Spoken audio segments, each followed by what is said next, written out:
Greetings and welcome, everyone. It's All You Can Geek Moviecast, episode 479 of the decade. Woo! I'm going to host you. Let's go! Mike Sneedy. What's up? Corey Feinsod. Let's do this, man. And I'm Tony excited. Corkinakis. Everything is awesome. Yeah. Ooh, Ooh. spoilers? Ooh. Yeah. This is part one of our Of the Decade for movies. We've decided to divide this up into two episodes because it's a lot to cover, doing top 10 lists for us. Now, it was also very hard to put these movies in order, as we discussed off the air here. We want to kind of give our own little, how we came up with the list, like what we, our criteria, so to speak. Sure. Well, I mean, I went back for me. I mean, I composed all of my most memorable movies that I watched over the last decade, and then even consulted Google by box offices of the decade, so I could scroll through all the box offices, and I wrote down movies. I'm like, oh, that was good, and I ended up starting to cross movies off the list, and then I was like, once I got down to 10, it was arranging them in the order that I felt that my movies would fall. Now that order has changed weekly and daily as it did today, but it's the same 10 this whole time. It's been the same 10 for the last since New Year's. My 10 has been set. It's just been in different orders. I think I came up with like 15 movies right off the bat that I was like, all right, these are the movies. Now I just need to see about organizing them. But then we talked about offline, saying any of these 10 movies really could be in any of these 10 slots. It's like such a fine line between some of these, and you're talking about 10 for an entire decade, and think of how many movies come out every year. So I really wonder what we're gonna have an overlap on these things. Now, guys, listeners, I gotta say that I'm not gonna hold anybody accountable for spoilers here because it's of the decade. If you accidentally say something, I'm sorry, but just it's an of the decade episode. Yes. But I mean, I don't know if we'll have a lot of overlap. We'll have some. Clearly, we've watched a lot of movies together. We like a lot of the same things. This is why we do a podcast for the last decade ourselves. So crazy, yeah. This is why we're together on this podcast, because we like a lot of the same things. So I'm sorry if there's a lot of overlap. I'm sorry if maybe there won't be. Maybe we'll be surprised. I don't know. I'm going to surprise people that one of them. We didn't consult each other. We come to this podcast. Yeah, we don't know each other's lists with our list, and that's it. We don't know. We don't know. This is going to be revealed as we go. Mike doesn't even know his order. Mike is trying to figure out the order as he goes. No. I mean, no. For the movies was easier because I could only think of about 15 that I cared for. That I saw. No, that's acceptable.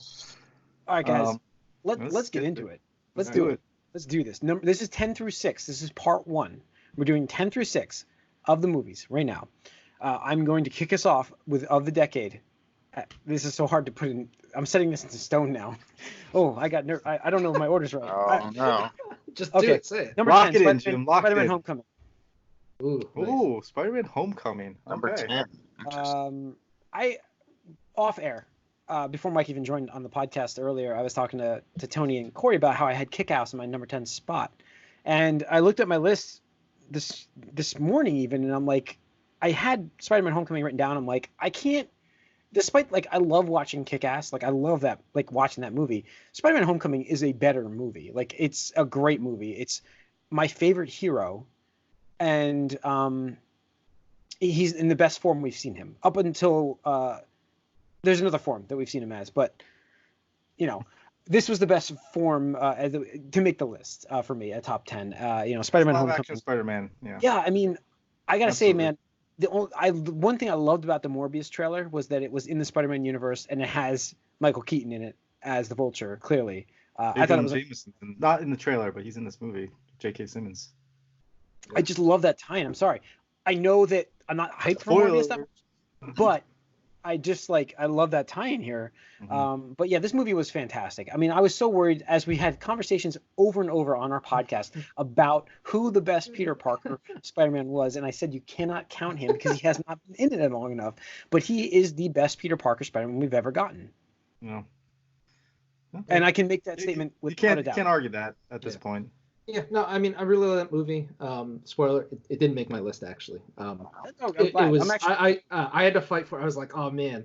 But there's just some moments in this one that are just so iconic to me because if we had honorable mentions, it would definitely make an honorable mention. But the two things that stand out for me, the two things that stand out for me are the part where Vulture the reveal, like the reveal, like that was like, oh shit, like I know who you are. Yeah, I know who you are. Plus that whole car ride scene is like one of the most intense moments. Yeah, just like so well. Yeah, and there's like even like I think we talked about like the red, like the traffic light going red. Like, as soon as he realized, and then it goes in full villain, right? Exactly.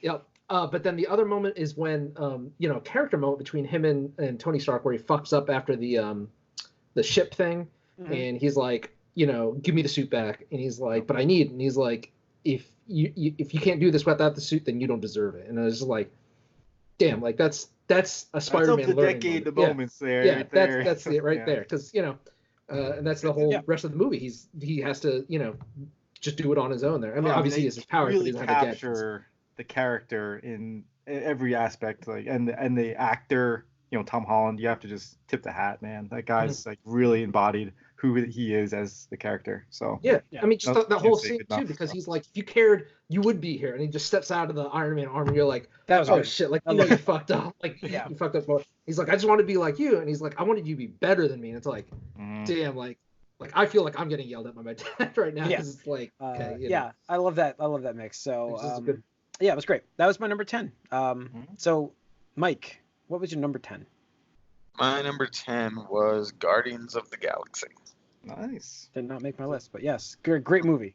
Yeah. And what's funny about this one was back when it came out, obviously don't know any of these characters whatsoever, and I was skeptical of it, but the way it worked, it was fun and action packed, and it sort of sold me on the idea of Disney getting Star Wars. Yeah. I was like, maybe Impact, this will work I think, out. has a big effect on my list, like how it impacted me and also like the zeitgeist. Yeah. And it also made Chris Pratt like a superstar. Oh yeah, no, absolutely. I mean, I remember going into it because obviously Phase 1 was just the B-list characters, but then they're like, oh, we're gonna drag out like C-listers, and I'm like, Guardians of the Galaxy. I'm like, I know like the gimmick of Rocket because he was in I think Marvel vs. Capcom 3. Yeah. And I was just like, really? Like they make a movie about this, and it's like, all right, there's a giant tree folk and a talking raccoon, and it was a weird mix. Yeah. Oh wow, yeah. And you're getting the guy from Parks and Rec, really? Yeah, exactly. Yeah, right. The guy from Parks and Rec, Dave Bautista. Like, I had no faith that he was going to be able to pull that off. I thought it was some wrestler to play like a leading role. Yeah, come on. But he like nails the comedic timing and like just the tone of voice where he's just like Oh yeah, he was great. On the scene. Nothing gets over my head. Yeah. So, it was a great. I mean, the soundtrack by itself. Oh yeah. Totally. So yeah, it was a great surprise movie for me that year. Like, oh my god, I was like, wow, I cannot believe that was that good. Sort of co-opted Hooked on a Feeling as like the theme of Guardians of the Galaxy. Yeah, absolutely. Yep, absolutely. So I mean, Bautista again, going back to Bautista, I'm like, I did not. I mean, yeah, I know. Like, it doesn't have to have knew a big before. range for this character, but it worked. Yeah, and again, it's one of those things where like so many things could have gone wrong. Yeah, so many things could have gone wrong with this, and yet it didn't. It succeeded despite all this other stuff. Like if somebody had just on paper been like, all right, there's gonna be a Marvel movie about Guardians of the Galaxy, Dave Bautista, talking tree folk, some old music. Like I would have been like, I don't know about this, bro. Like I don't know. Good luck. That kind of thing. Yeah. Tony, you're number 10. My number 10 was Toy Story 3. Ooh. And I really thought about this. Man, and like my boys have been like watching that over and over again, like Disney Plus, baby.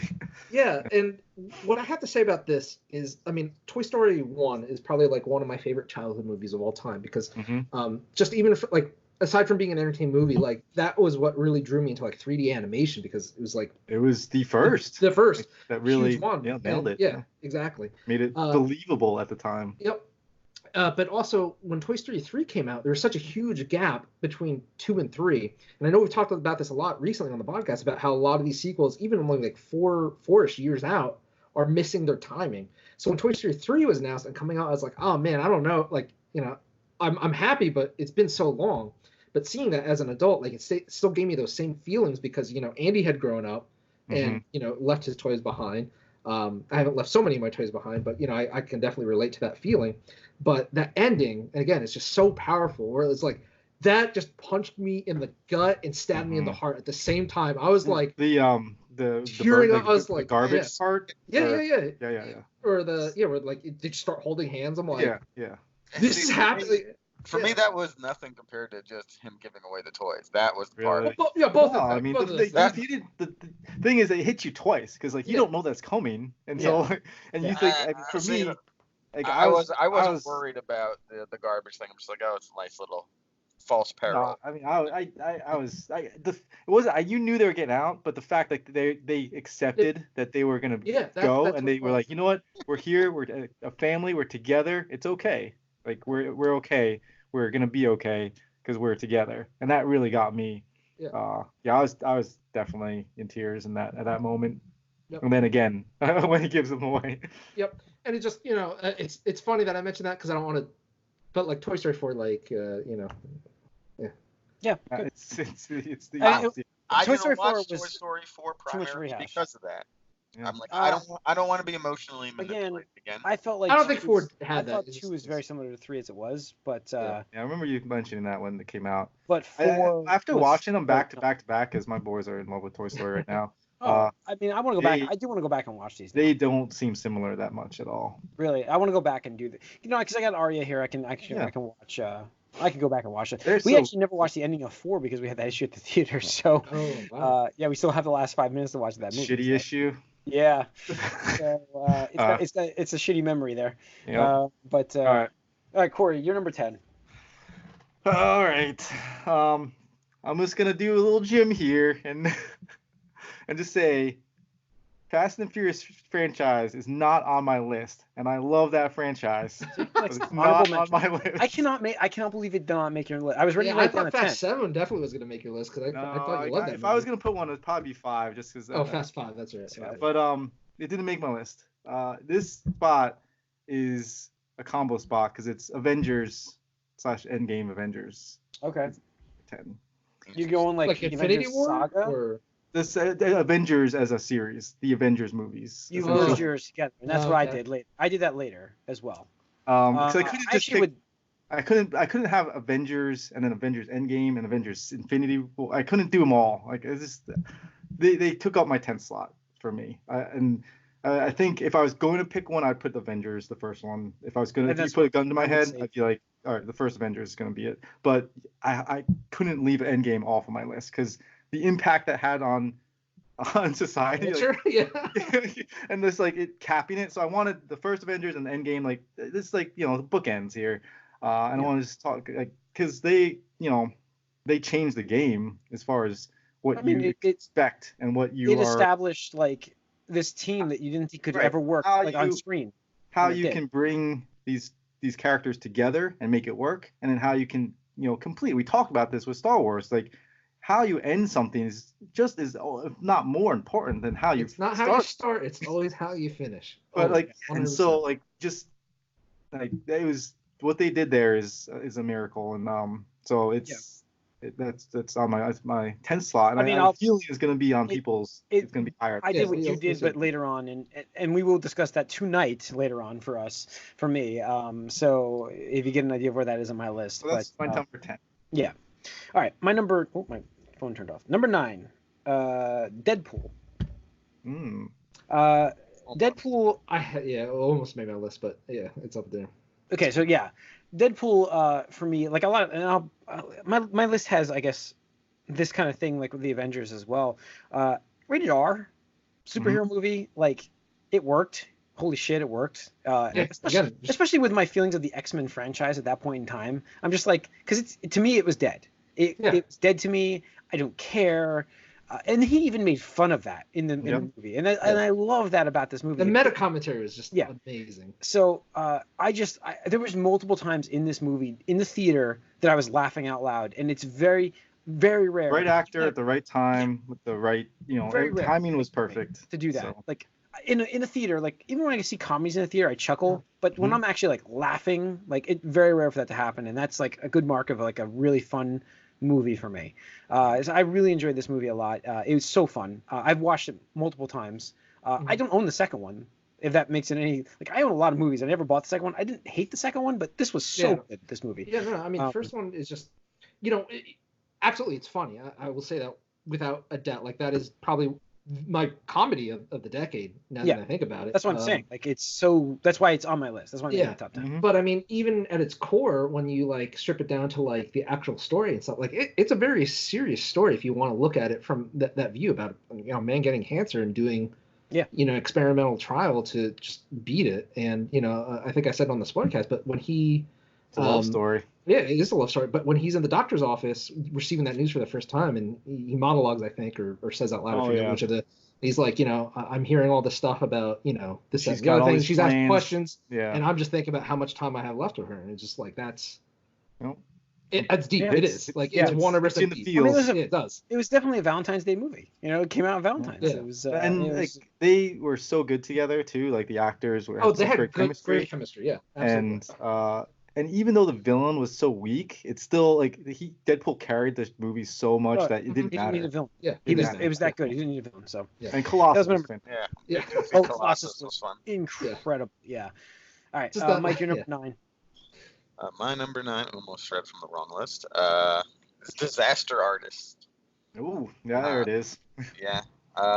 And again, so as you know, a few years back, I discovered The Room. Yes. And shared it with Ashley. And I thought this would be higher on the list, honestly.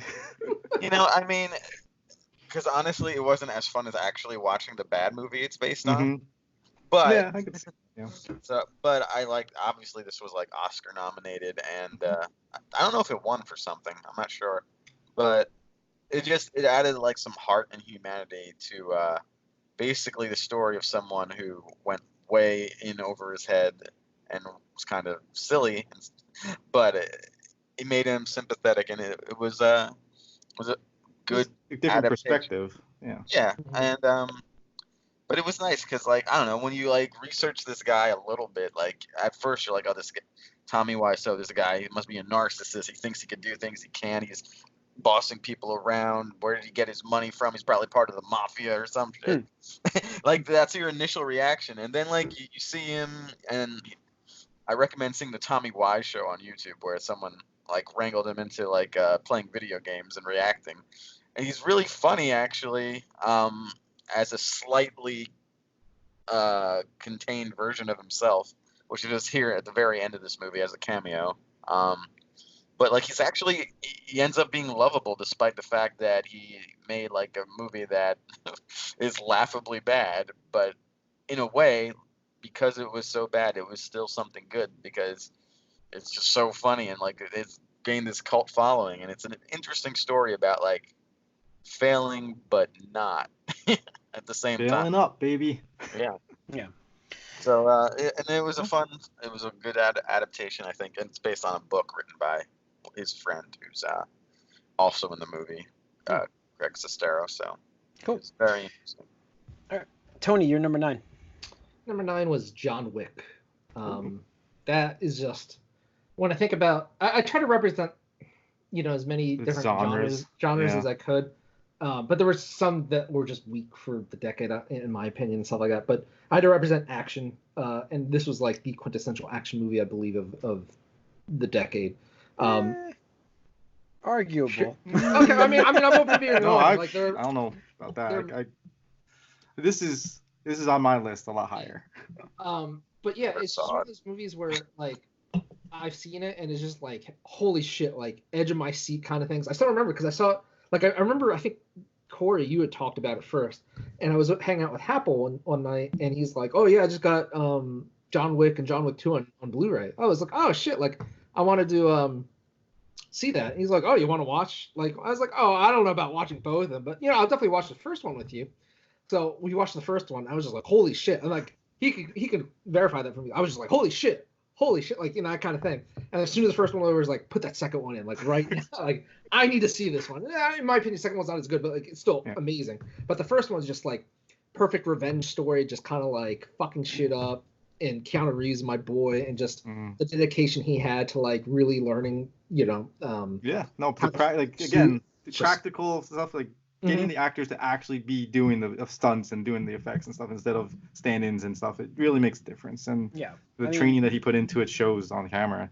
The action sequence. And people keep asking me if I'm back. The Baba Yaga, yeah, exactly. I'm thinking I'm back. And And the lore behind the Continental and all that stuff. Yes. It's like, there's like a whole sub thing. They're spin-offs they're gonna do for this because it's such a big society of assassins, and just John Wick being that like king of the in that world, Baba Yaga. You know what I mean? It's just like, I think what the first one did the best though is that was like, it was just a mystery of what all that was behind it. Like, they kind of teased it. I think that was the made it best really part nice. about And then that, once they kind of opened it all up, it wasn't as like the mystique was kind of gone. I think that's why the other ones were a little bit on the lesser side. I thought 2 was pretty good. I obviously didn't like 3 as much. I mean, the action sequences across the board were incredible for that movie.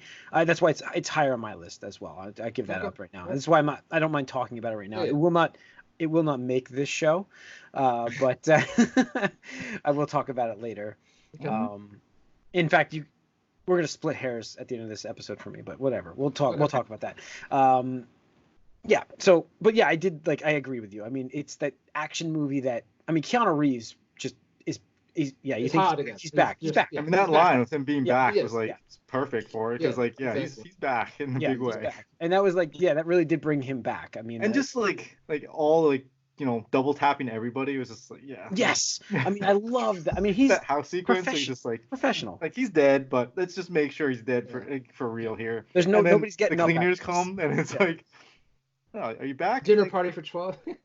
Party. I love that whole thing. Or the police officer when he comes in, he's like, hey John, just checking out. He's like, oh yeah, disturbance, little noise, complaint. He's like, don't you back at work? It's like, we'll see. don't fuck with somebody's dog, Yep. So, Corey, you're number 9. My number 9 is Inception. Ooh, that high up! Wow. Inception, I think, is a fantastic film, and I'm sure it's going to be on a list. Absolutely. To this day, Corey, we can argue about the ending. To this day. This is for me on why I don't like watching movies out of the theater. I saw this at home, and it just didn't have that impact on me. I'm like, oh, really?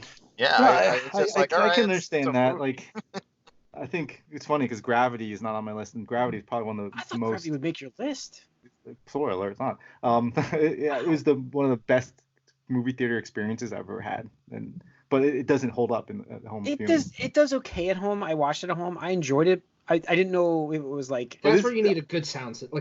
Absolutely, and the 3D is actually really good in that. But we're talking about Inception. Inception is my number 9, and I had to you can't overlook what Nolan has done here as far as just blowing people's minds at the time. There was nothing like this. It was rotating walls and just the whole even the image of the city folding up on itself. It was amazing. It's iconic. And just again the world building was so good in this with how they another mystery of architects and engineers and and how they behave.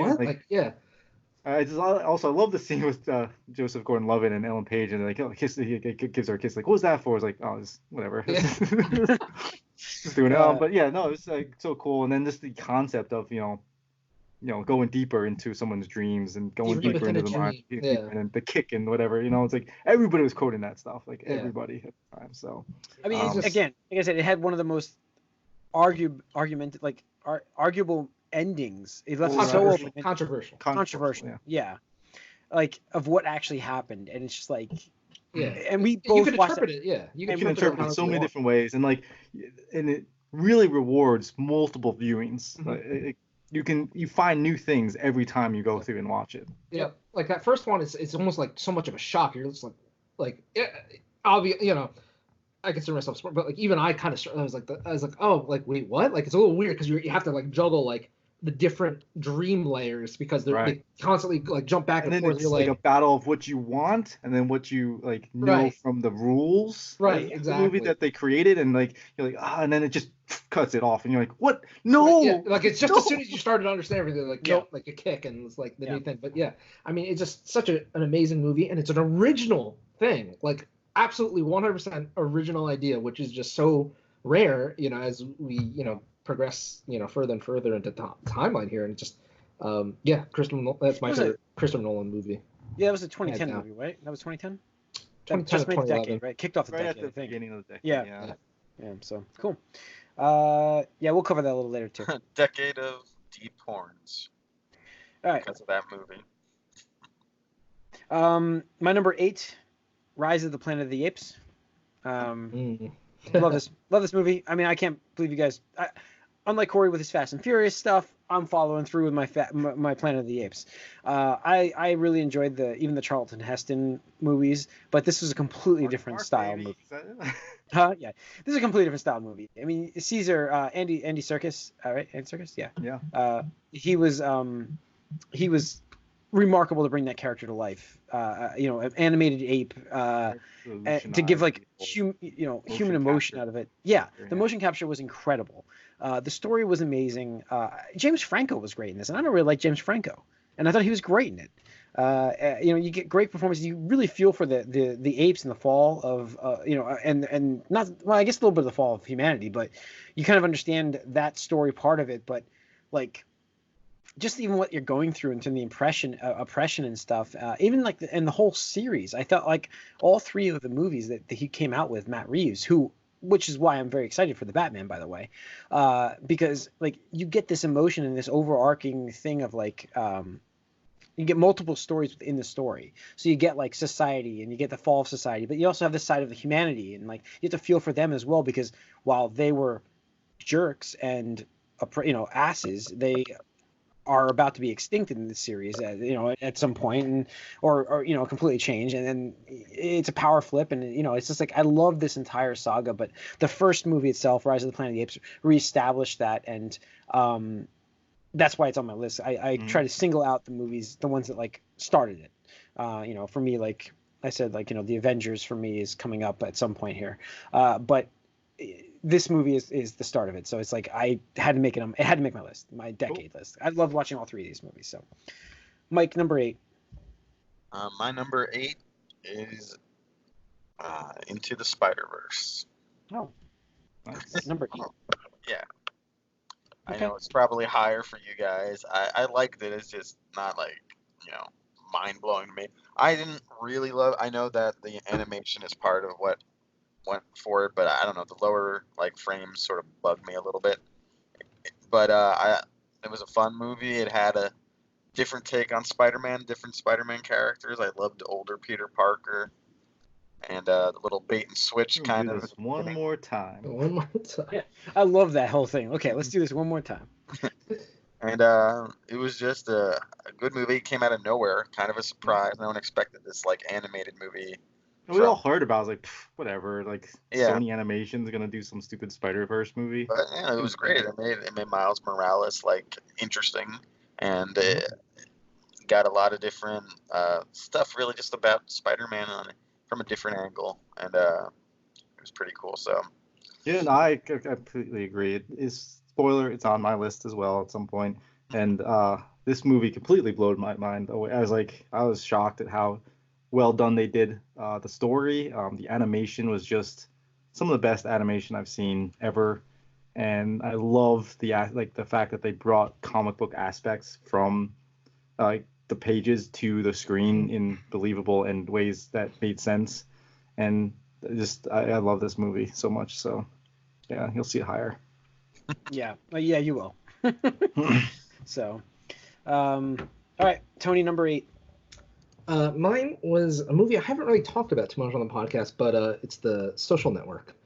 Oh, really? I don't think I ever watched that.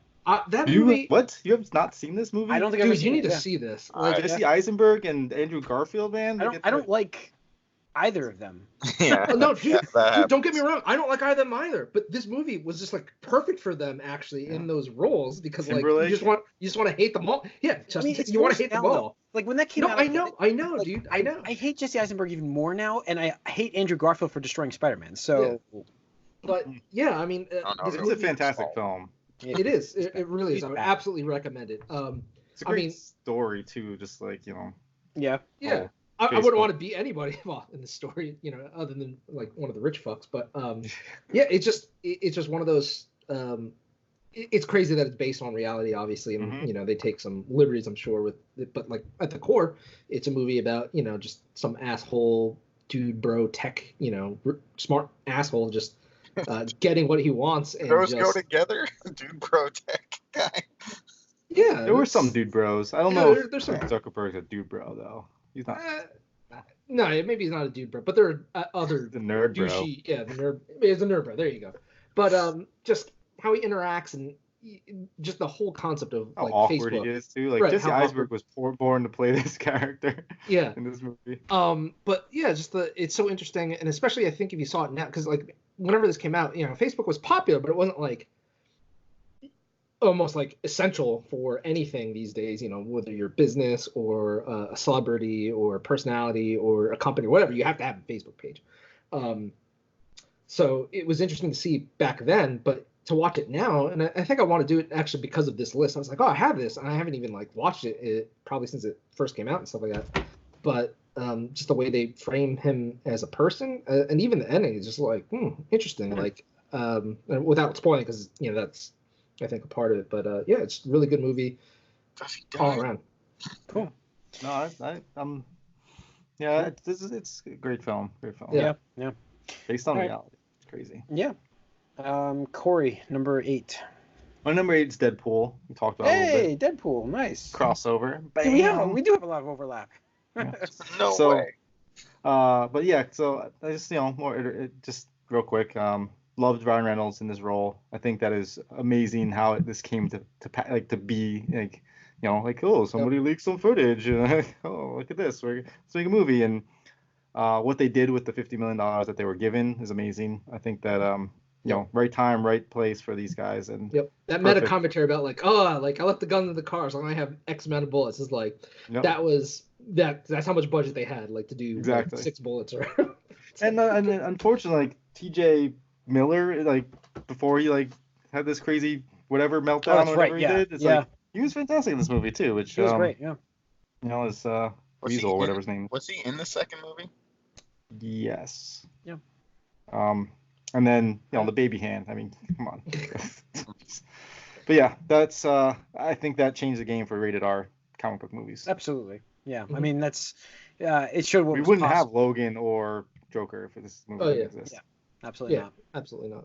I mean, it also showed that superhero movies could come out sometimes outside of summer and fall. I mean, it came out. It was February. Valentine's Day. It's one of the first sort of like alternative superhero movies, really. Like, in a way, if Spider-Verse is an alternative superhero movie. And it's crazy because Ryan Reynolds is not I wouldn't call him like a necessarily unknown. Obviously he's been in a lot of stuff, but like when you see Ryan Reynolds, you think Deadpool now. Like he embodies that character like Downey embodies Iron Man. Absolutely. That's his character, and I mean he pulled for that character. Loved that character. He wanted that movie to be made for forever. years and years. And it's I think that's what makes it so we good. kept saying like, oh, it's never gonna happen because like after like Wolverine or Origins or whatever, just like it's gone. Like he had his moment. He had his chance. He has chance, and it was just fucked it up. Terrible. I mean, not that his fault. I'm sure he didn't want any of that, but Oh, that's great, and I love that they obviously we're not talking about Deadpool 2, but I love that they played that joke in the Deadpool 2 where he's like doing the sword. It's like I was like, it's full bullets. Yeah, no, it was great. All right, number 7 for me is the Avengers.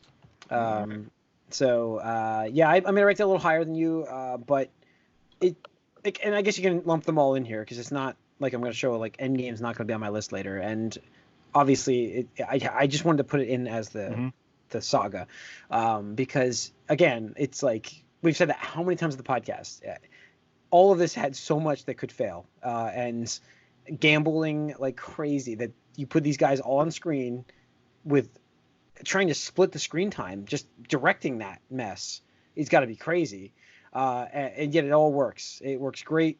They work as a team, and the characters, you get every one of their personalities in these movies. I remember the first movie was, just remember the fear from Black Widow, Scarlett Johansson with the Hulk. Remember that? Like, you forget about that, and it's just like that was so good. We talked about that forever, and I'm like, this movie has to be in my top 10 of the decade. It's just definitely. It was masterfully crafted. The whole all the movies we talked about before, bringing these movies out, getting these characters, and now you have an understanding of these characters, and now you put them in a movie together and see how they interact and let them play in that sandbox. It's like, cool. Absolutely. Mike, your number 7. My number 7 is Winter Soldier. Nice. Yeah. So again, like you might see a reoccurring theme about sort of alternative superhero movies here. This was a decade of superhero movies, but every time it like sort of broke from the formula a little bit, that's when it made me interested. And this one pretty much did. It was a second Captain America movie, and obviously it flipped the universe, which seemed like a larger universe at the time, and it did affect Agents of S.H.I.E.L.D. Put the Russos on the map, man. Like, Yeah, it flipped it on its head a little bit, and it went for a more kind of a slightly more serious, like spy thriller version of a superhero story, and really got some more character development to modern day Captain America. And they made Captain America cool. I mean, Captain America was a stupid Boy Scout, like goody two shoes, and they made him cool in this. Like, that's I remember saying on the Moviecast for Winter Soldier that they took a character that was just a relic from propaganda of World War II and actually made him not only relevant but cool, and like he symbolizes the ideals of America, but it's not like he's blindly just following like the country or the government or whatever like that. It's more the ideals, and it's like, to me, that was super cool. And this movie, kind of like Mike said, just flipped the script and made me go from like, oh, Captain America 1 was, I enjoyed that, was cool popcorn flick. This was just like, okay, yeah. This was like, oh shit, like so many good moments. Like the best is the elevator, like the whole elevator action sequence getting out of the. Anybody want to get off? Before we start. Yeah. Before we start, does anybody want to get off? And just like that whole action sequence, and then when like he breaks out of the elevator and like just like uses the shield to and then the bike and taking out the helicopter, it's just like, holy. The way he uses the shield, like that's amazing. This part on the bridge when the Winter Soldier is chasing down Scarlet Witch, Jesus, Black Widow. Yeah. And like that sequence is amazing. So there's so many great moments, and then obviously the overall impact this movie had on the MCU itself. Oh, yes. Yeah, and absolutely. The ripple effects into Agents of S.H.I.E.L.D. It just turned Agents of S.H.I.E.L.D. into a whatever. It's like, okay show, into the must-watch. I wasn't watching that show until this movie. This movie is my favorite Marvel movie. So overlap. We'll talk about it again. We'll talk about it. Yeah, I mean it's lower on my list because compared to some, like it's a little less spectacular than some other movies. I just love the story of this one. Like, it was so good. Like, I thought the action sequences were good, but I thought that and you the take twist, a character story who has like all these resources too, and then take them all away. It's like, how are you going to survive without any of these resources behind you? I'm not trying to poke fun right now at DC, which is a barren wasteland on my list. It's low-hanging fruit, Jim. But I'm not. Yeah, I'm just saying that, like, Tony said it best. I mean, you took a character that in your mind was like one-dimensional, American hero character, and made him entertaining and interesting. And DC's failed to do that with their number one character, Superman. Yeah. And they're very similar. They're very similar in ideals and everything that they represent. And very different. They made one a hero, and then they made the other one like a very similar. Oh, what was me? Like, how am I supposed to survive in a world? My life sucks. Ugh. Yeah. Like, man, it's so awful to have something like that. They went the other way. So, anyways, all right, Tony, you're number 7. My number 7 is Spider-Man Into the Spider-Verse, and I thought about this a little one because I wanted Spider-Man representation on this, and I could make a case for any of the Spider-Man movies, but the way I looked at this list was experience, and I think objectively or subjectively, maybe both.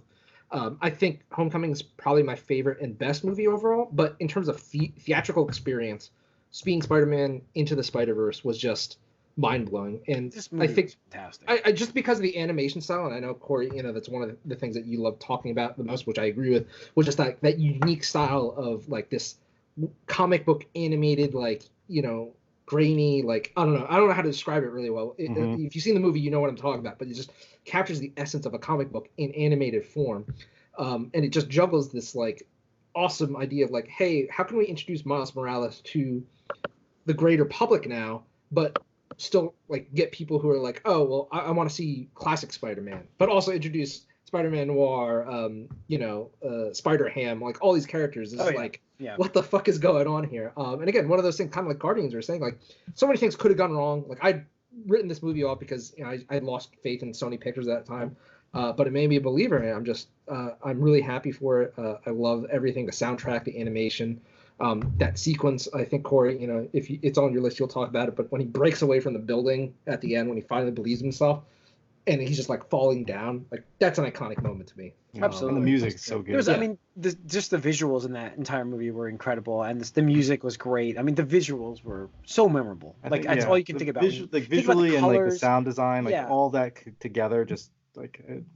But it told a great story. It told a great story. It had great moments. I mean, like the whole thing where it's like, hey, like it's awesome, It's like I just think that. I mean, Kingpin was a little weird looking, but that's my biggest criticism is like Kingpin was like too cartoon. It's like, all right. But I mean, it's such an awesome movie, and I can't wait for the sequel. So just give me more of it.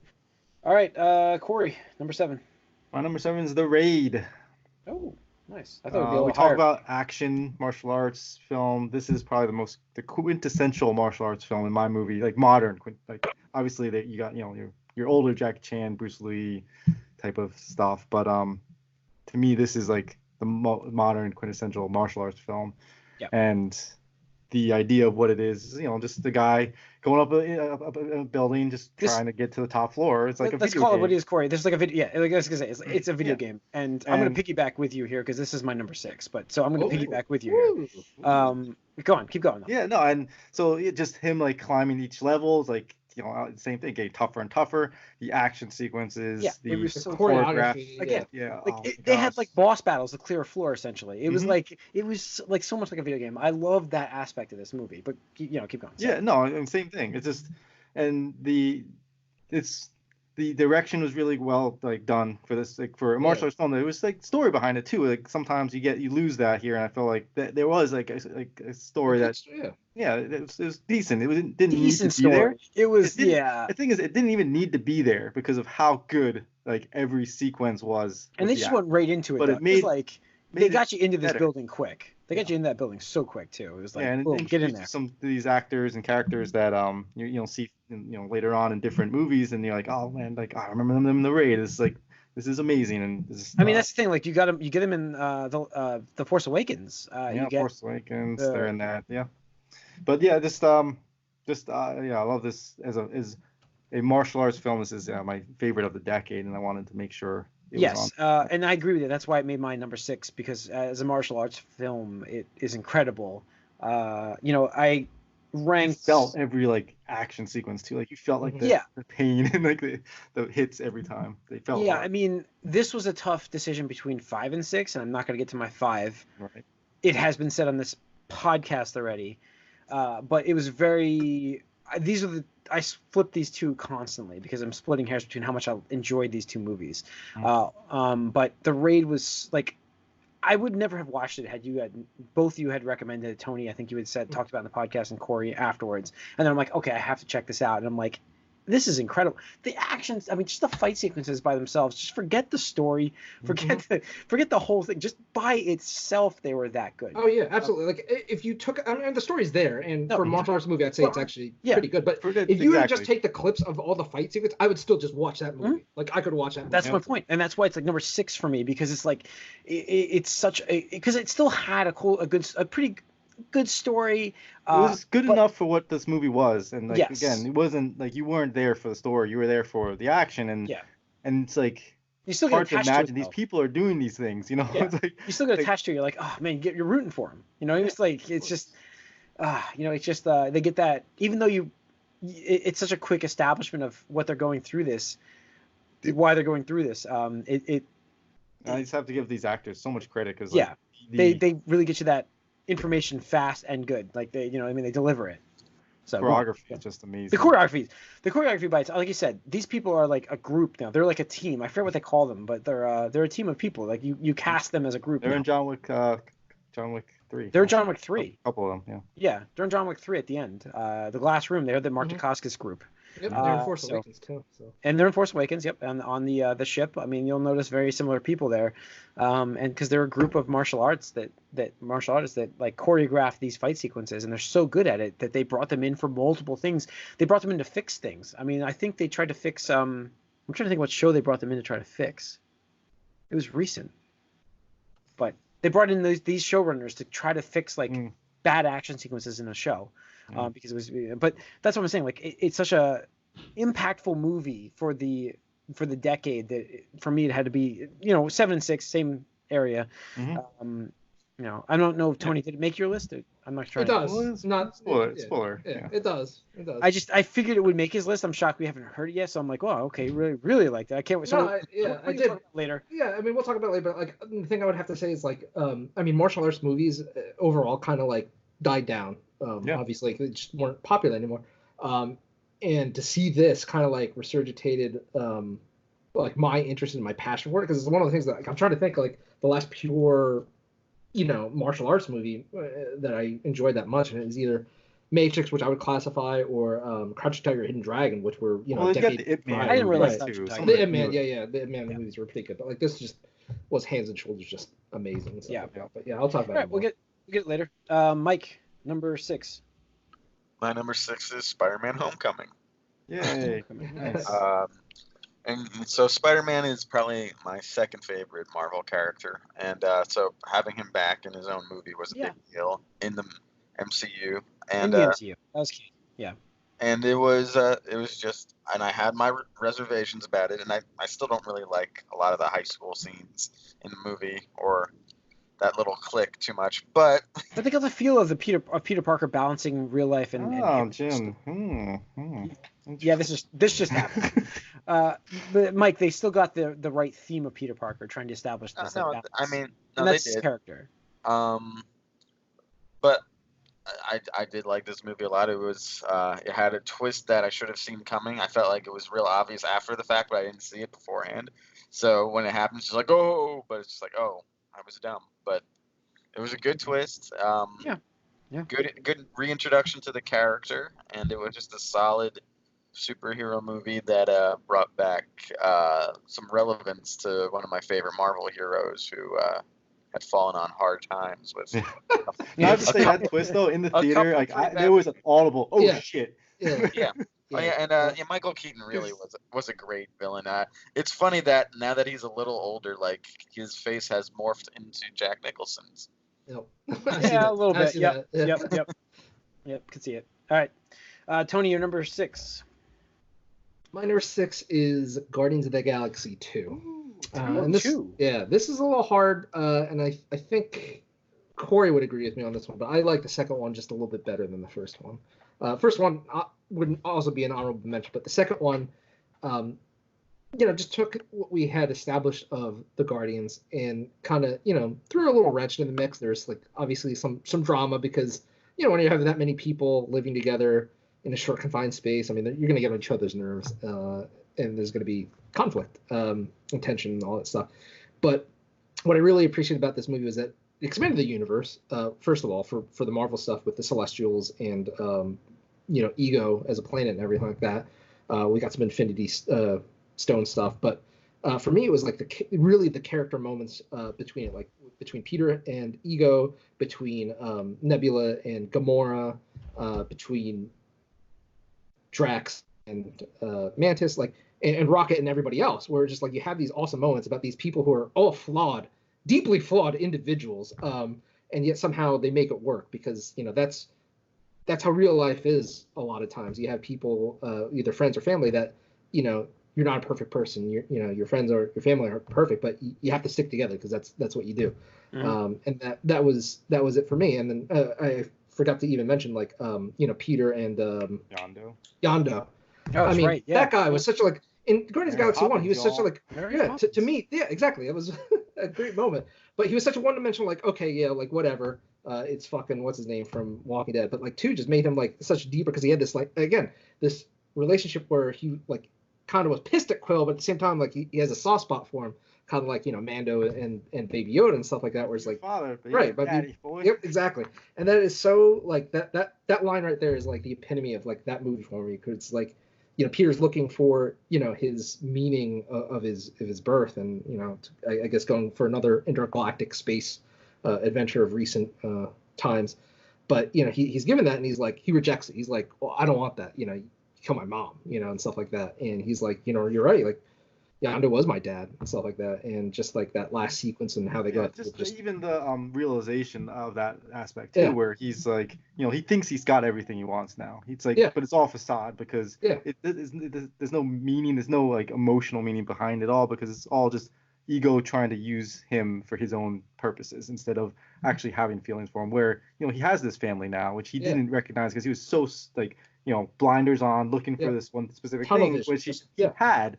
But he didn't realize it until he, met up with his, his father, but wasn't really his reality shattered. It's like family. Quill, you're a Palpatine. Oh, cool. That means nothing to me. Yeah. So that's cool. But fuck Baby Groot. Yeah. I mean, you got Baby Yoda, Baby Groot. I mean, it's obvious. Baby Yoda. And by this movie, he was annoying teenage Groot anyway. He was emo, too emo. Yeah, sucked. Corey, you're number 6. My number 6 was Winter Soldier, my favorite Marvel MCU film. And like we mentioned, it's just changed the game as far as what you expected from, a superhero film. They did, like you were saying before, like earlier, it's like, you like, these are this is a superhero film. This is what it's supposed to be. And then it's like, wait, you can make a superhero character and have a crazy spy espionage film and have it work and be cool and be edgy. Like, it was definitely the most mature film, I think, like as far as like pushing the boundaries of PG-13. I think it helps that you have a character that like actually like, I know he like holds his own with like ridiculously powered characters, which is great, but he also, you send a SWAT team after him, he still has to like fight them kind of like a person. So I think are you talking about Winter Soldier or are you talking about Captain America? Either of them. Okay. No, because I mean, that's the thing is like, as far as villains go, like Winter Soldier, I think was one of the most like, menacing like villains. He was like a Terminator. Yeah. No, and you saw him like, oh shit, like what do we do? And so this movie again is still my favorite of the Marvel films. So it is the highest Marvel film on my list. Well, I have a Marvel film higher than you. Interesting. So we're only doing our 6. So this is it. This is part 1. This is part 1. So we're going to have some... I'm actually glad we're dividing this because there's going to be a little bit of overlap starting next episode, and it gives us a little time to take a break and talk again about it later on. Look for 5 through 1 coming next week. Too. We're going to do that. I'm just saying we're wrapping it up. But so let's go through our top 5. Mine's Homecoming. Bottom 5. Top 10 through 6. 10 through 6. Homecoming, Deadpool, Rise of the Planet of the Apes, The Avengers, and The Raid were my top, 10 through 6. Mike, yours was? Mine was Guardians of the Galaxy, Disaster Artist, Spider-Verse, Winter Soldier, Spider-Man Homecoming. Cool. And that's it, and Tony, yours was? Toy Story 3, John Wick, The Social Network, Spider-Man Into the Spider-Verse, and Guardians of the Galaxy 2. Okay. And I had the Avengers / Endgame, Inception, Deadpool, The Raid, and Winter Soldier. So there's our 10 through 6 list of the decade for movies, everybody. Hope you enjoyed this episode. We're going to have, like I said, the 5 through 1 coming soon. Gamecast coming up as well. Check that out. We have a couple, we have bonus round. Mandalorian's coming out there, so check that out. It's going to be a lot of fun. You can write us, podcast@allyoucangeek.net. Follow us on Twitter, allyoucangeek. Like us on Facebook. If you're watching this on YouTube, hit that subscribe button. We appreciate it. Join us on Discord. Join us on Discord as well. New member. We can probably get a link and share that through the episodes now. So we'll start doing that. We're on Spotify. We are. I double-checked it. We have stats. People are downloading them there. Thank you for listening to us on Spotify. I appreciate that. See you guys soon. See you guys next week. Thanks.